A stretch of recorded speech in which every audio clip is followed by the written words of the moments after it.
Perkenalkan, nama saya Kesia Boris Tohang dengan NIM 2202010170.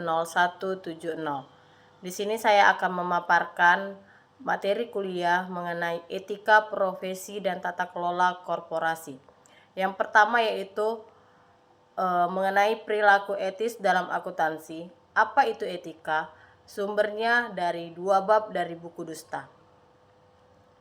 Etika merupakan seperangkat prinsip yang dipegang oleh individu atau kelompok atau disiplin ilmu yang mempelajari prinsip-prinsip etika tersebut. Etika profesi akuntansi adalah panduan tentang bagaimana akuntan seharusnya bersikap dan bertindak secara benar dan bertanggung jawab. Etika ini penting karena akuntan bekerja dengan informasi keuangan yang sangat sensitif dan berpengaruh bagi perusahaan, investor, dan masyarakat luas. Dalam bab ini dijelaskan bahwa banyak kasus pelanggaran etika terjadi di dunia akuntansi, seperti skandal Enron Arthur Andersen. Misalnya, seorang auditor yang melakukan audit membantu perusahaan menyembunyikan kerugian supaya laporan keuangan terlihat bagus.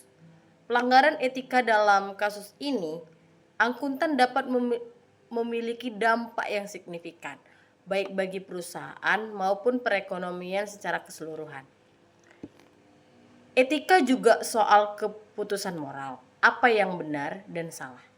Misalnya, kalau seorang akuntan tahu bahwa perusahaan manipulasi laporan keuangan, dia punya dilema: tetap diam demi pekerjaan atau melaporkannya demi kepentingan publik. Inilah tantangan terbesar akuntan, bagaimana tetap jujur dan adil meskipun mendapat tekanan dari klien atau atasan. Etika juga mengajarkan untuk berpikir sebelum bertindak. Apakah tindakan kita merugikan orang lain, adil atau tidak? Apakah sudah sesuai janji atau tanggung jawab sebagai profesional? Yang kedua yaitu proses kognitif dan pengambilan keputusan etis dalam akuntansi. Sumbernya dari Mins bab 2. Saya mengetahui di bab ini dijelaskan bahwa pengambilan keputusan etis adalah proses yang kompleks dan melibatkan beberapa tahapan kognitif. Salah satu model utama yang dijelaskan adalah 4 komponen model etika dari James Reeds, yaitu yang pertama yaitu moral sensitivity atau kepekaan moral, yaitu kemampuan untuk mengenali bahwa suatu situasi mengandung unsur etika.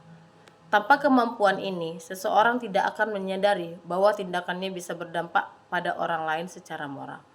Yang kedua yaitu moral judgment atau penilaian moral, yaitu kemampuan untuk menentukan tindakan mana yang paling benar secara moral. Ini melibatkan pertimbangan logis dan pemahaman nilai etika. Yang ketiga yaitu moral motivation atau motivasi moral, yaitu kemampuan untuk menempatkan nilai-nilai etis di atas kepentingan pribadi. Ini menjadi tantangan besar ketika ada tekanan dari luar, seperti ancaman kehilangan pekerjaan atau klien. Yang keempat yaitu moral karakter atau karakter moral, yaitu kekuatan batin dan keberanian untuk menjalankan keputusan etis, bahkan saat menghadapi risiko atau konsekuensi negatif. Selain itu, terdapat model Colbert tentang perkembangan moral yang membagi tahap moral seseorang menjadi 3 level utama. Yang pertama yaitu pre-konversional atau egois. Yang kedua konvensional atau tunduk pada aturan dan harapan sosial. Dan yang ketiga post-konvensional, berdasarkan prinsip moral universal. Dalam praktik akuntansi, banyak akuntan masih berada di tahap konvensional, yaitu taat aturan, tetapi bisa goyah jika ditekan oleh atasan atau lingkungan kerja. Agar akuntan bisa bertindak etis, mereka perlu naik ke tahap post konvensional, yaitu bertindak berdasarkan prinsip keadilan, kejujuran, dan kepentingan publik, bukan hanya mengikuti perintah atau aturan perusahaan. Model integrasi pengambilan keputusan etis juga menekankan perlunya yang pertama mengidentifikasi masalah etis, yang kedua mengenali siapa saja pihak yang berdampak, yang ketiga mengevaluasi alternatif tindakan, yang keempat mempertimbangkan intensitas moral atau dampak kedekatan konsekuensi. Yang kelima yaitu bertindak sesuai nilai-nilai etika dan profesionalisme. Di sini saya akan menjelaskan tentang yang ketiga, Kode Etik Akuntan Indonesia, sumbernya dari Kode Etik Akuntan 2021. Sebagai mahasiswa akuntansi perpajakan, saya memahami bahwa Kode Etik Akuntan Indonesia adalah panduan utama yang harus diikuti oleh semua akuntan dalam menjalankan profesinya. Etika dalam akuntansi tidak sekedar soal aturan, tapi juga soal tanggung jawab moral terhadap publik. Karena akuntan bekerja dengan data dan informasi yang sangat penting untuk pengambilan keputusan. Kode Etik tahun 2021 disusun bersama oleh IAI, IAPI, dan IAMI, dan mengadopsi standar internasional dari ISB atau IFAEC. Di dalamnya terdapat 5 prinsip dasar etika, yaitu yang pertama, integritas, di mana integritas itu mengenai bersikap jujur dan tidak menyesatkan. Yang kedua, objektivitas. Objektivitas ini tidak memihak atau terpengaruh oleh tekanan. Yang ketiga yaitu kompetensi dan kehati-hatian profesional. Di sini dijelaskan kehati-hatian profesional, yaitu terus mengembangkan pengetahuan dan bertindak hati-hati. Yang keempat ada kerahasiaan, yaitu menjaga informasi rahasia klien atau perusahaan. Yang kelima ada perilaku profesional, yaitu tidak melakukan tindakan yang bisa merusak citra profesi. Dalam praktiknya, akuntan sering menghadapi tantangan etika seperti benturan kepentingan, tekanan dari atasan, insentif yang menyesatkan, atau keinginan untuk memenuhi target tanpa mempertimbangkan prinsip moral.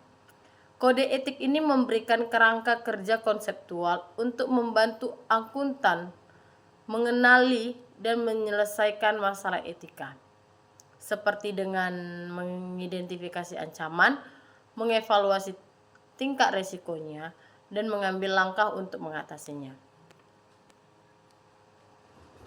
Contoh kasus nyata yang menggambarkan pentingnya etika adalah skandal Enron dan Arthur Andersen, di mana akuntan gagal menjaga integritas dan independensi, sehingga manipulasi laporan keuangan demi keuntungan pribadi dan klien, akibatnya banyak pihak yang dirugikan.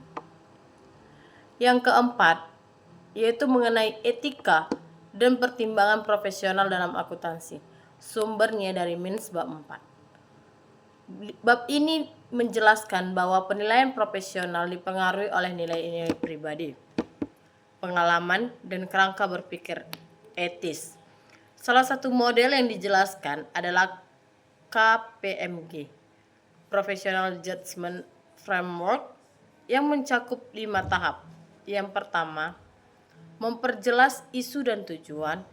Yang kedua, mempertimbangkan alternatif. Yang ketiga, mengumpulkan dan mengevaluasi informasi.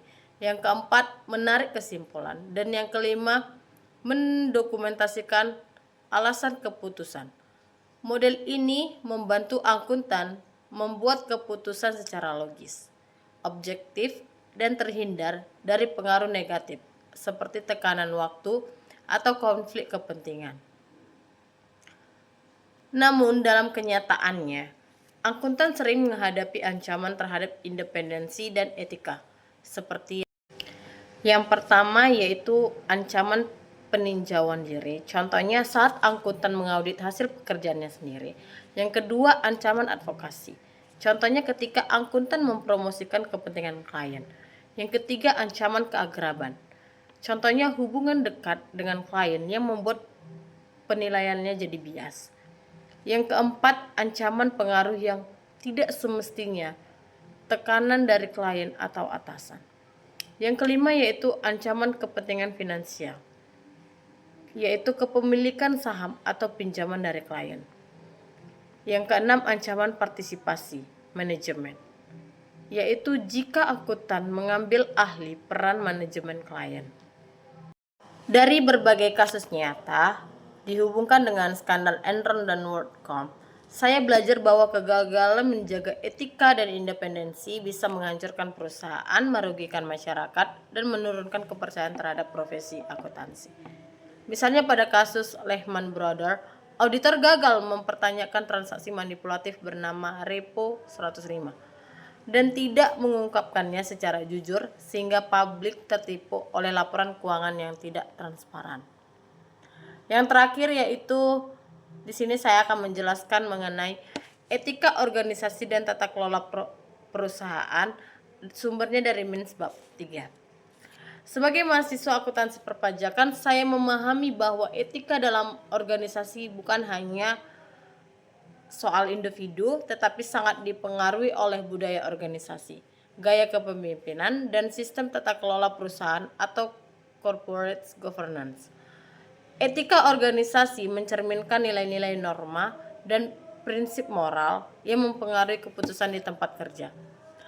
Bab ini menjelaskan bahwa pemimpin yang berintegritas memiliki pengaruh besar dalam menciptakan iklim etis di perusahaan. Jika pemimpin mencontohkan perilaku etis dan menolak kompromi terhadap nilai moral, maka pegawai di bawahnya cenderung mengikuti hal yang sama. Sebaliknya, jika pimpinan tidak peduli pada etika dan hanya mengejar keuntungan, maka peluang terjadinya penyimpangan, termasuk kecurangan atau fraud, akan meningkat. Salah satu kasus nyata yang dibahas dalam bab ini adalah skandal Satyam di India, yang disebut sebagai Enron-nya India. CEO-nya memalsukan laporan keuangan selama 8 tahun, membuat 7.000 invoice palsu, dan menyembunyikan dana lebih dari 1,4 miliar US dollar. Auditor eksternal dari PwC dianggap lalai karena tetap menyetujui laporan keuangan tersebut. Kasus ini menunjukkan bagaimana lemahnya tata kelola perusahaan dan pengawasan komite audit bisa menyebabkan kerugian besar dan hancurnya kepercayaan publik. Tantangan besar dalam praktik akuntansi adalah tekanan untuk mencapai target konflik kepentingan, ketakutan berbicara, dan budaya organisasi yang permisif atau ethical codes, atau runtuhnya nilai moral karena terhadap fokus pada angka, menutupi pelanggaran, atau loyalitas buta terhadap atasan. Saya juga belajar bahwa akuntan memiliki peran penting dalam mendeteksi dan mencegah fraud melalui sikap skeptis, kepatuhan terhadap kode etik, dan keberanian untuk melaporkan penyimpangan. Sistem seperti hotline etika, audit internal, dan pelatihan anti korupsi juga sangat dibutuhkan di dalam perusahaan. Sekian dari pemaparan saya. Terima kasih.